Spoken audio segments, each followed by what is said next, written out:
How to fix WhatsApp screen black when playing voice messages. Hi everyone, this is Max. I hope you are doing great, so let's start without wasting time. So first of all, check if something is covering your top part of your mobile phone. So this might happen when the proximity sensor light is blocked while playing the voice messages. If that's not the issue, open up Play Store. Now search for WhatsApp.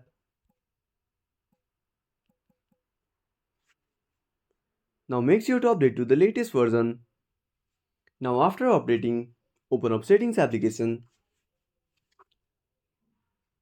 tap on Apps,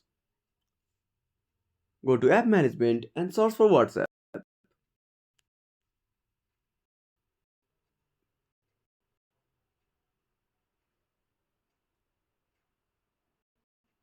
Now click on Force Stop. Now restart the application. I hope this should fix the issue. If you found this video helpful, smash that like button and subscribe our channel for more awesome content. Have a burning question, want to search a topic?